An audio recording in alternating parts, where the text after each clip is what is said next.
15 minutos, excelência. Obrigado, excelência.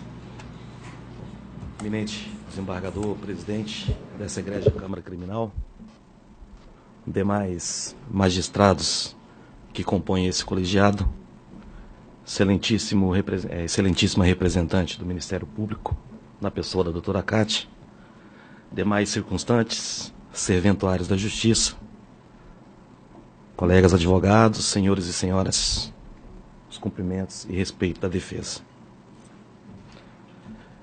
Egrégia Câmara, não se desconhece que, submetida duas teses ao Conselho de Sentença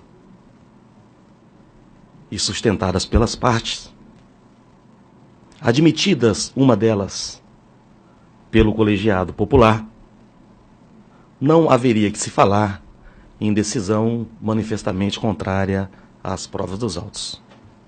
Contudo, essa premissa não é absoluta, comporta mitigação.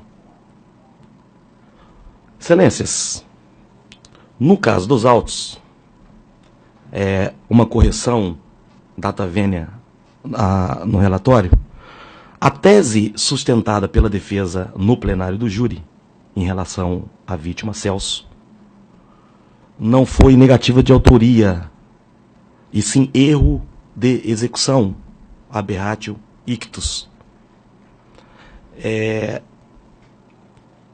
Passado essa informação, nós primeiros submetemos ao crivo de vossas excelências a possibilidade de nulidade parcial do julgamento tão somente a esta vítima.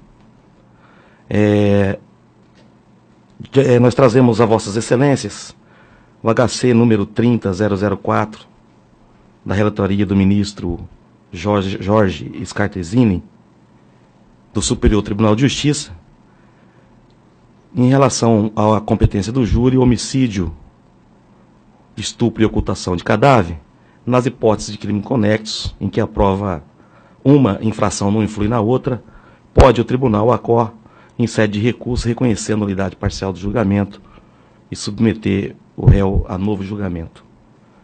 Também temos aí a colação do HC 48578 do STJ, da relatoria do eminente ministro Gilson Dipp, quinta turma, que também admite a nulidade parcial do julgamento. Por que a defesa diz isso, excelências?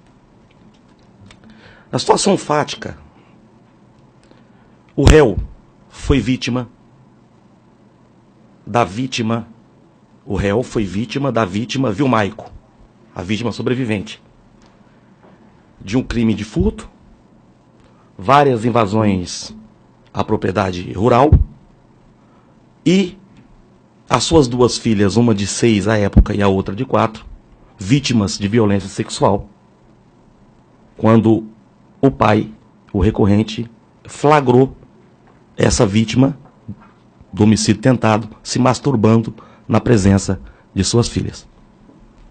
Então, excelências, tomado pelo rancor, erroneamente tentou fazer justiça com as próprias mãos. E na área rural, aonde lhe pertencia, essa vítima, Vilmaico, era vizinho. O réu, no período noturno, local ermo, uma distância considerável, percebendo e imaginando que a vítima estivesse vindo de moto, como era comezinho, efetuou os disparos contra a motocicleta. Ocorre que, posteriormente, veio a saber que Vilmaico não estaria sozinho na moto, tinha uma outra pessoa que também foi alvejado.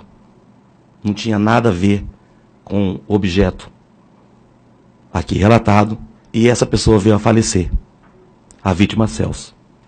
Essa pessoa, a vítima Celso, não era conhecida do recorrente, não existia nenhuma animosidade entre ambos, nunca haviam sequer se visto.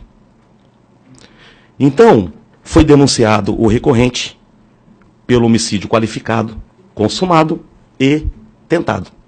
E a defesa sustentou no plenário do júri que, de acordo com as provas produzidas, houve, na verdade, um erro de execução, aberratio ictus, e essa tese não foi admitida pelo Conselho de Sentença, que proferiu a condenação. No tocante, tão somente à vítima Celso, a defesa sustenta que, desde a fase de inquisição, Alessandro afirma que não tinha intenção de alvejar a segunda vítima.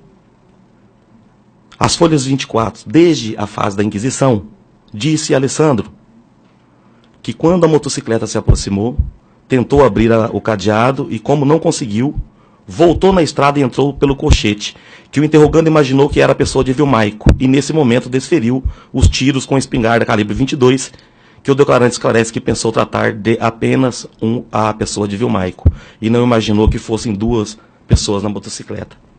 Essa versão foi sustentada em juízo, corroborada pelas demais provas produzidas em juízo, sobre o crivo do contraditório, e especialmente no tribunal do júri, confirmada inclusive por outra testemunha inquirida no plenário. Então, em relação a apenas essa vítima, a defesa entende que a condenação foi manifestamente contrária à prova dos autos, porque Alessandro não tinha o dolo, a intenção de alvejar essa vítima, porque sequer a conhecia. E nesse aspecto, submete a vossas excelências a tese de que, nesse fato, o júri haveria que ser anulado para submeter a Alessandro a novo júri, tão somente em relação à vítima Celso. Passado essas considerações, excelências, e ultrapassadas essa tese da defesa, nós sustentamos que, no caso ocorreu, a sentença foi lavrada em concurso material, artigo 69 do Código Penal, e nós entendemos que tratou-se, na verdade, de continuidade delitiva prevista no artigo 71, em razão que o crime o crime é da mesma espécie, cometido em condições de tempo, lugar e modo de execução. E se vossas excelências não entenderem em admitir a tese da nulidade, o reconhecimento da continuidade delitiva.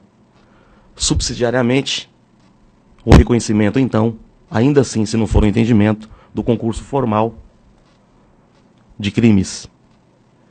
E, por fim, excelências, na sentença, a defesa sustenta a possibilidade de readequação, uma vez que data vênia não foi razoável. Na agravante do recurso que dificultou a defesa da vítima, a magistrada de origem aumentou 2 anos em relação à agravante. Mas em relação à atenuante da confissão, ela reduziu apenas 1 na pena. Então, por lealdade processual, que a pena fosse redimensionada razoavelmente de acordo com aquilo que foi proferido pela douta sentenciante. Essas são as ponderações que a defesa submete ao crivo de vossas excelências. Obrigado. Egrégia Câmara, parabéns pela sustentação oral feita pelo defensor, simples, direta, eficiente, pausada, nos brinda a Vossa Excelência com uma oratória que bem esclarece os pontos importantes das teses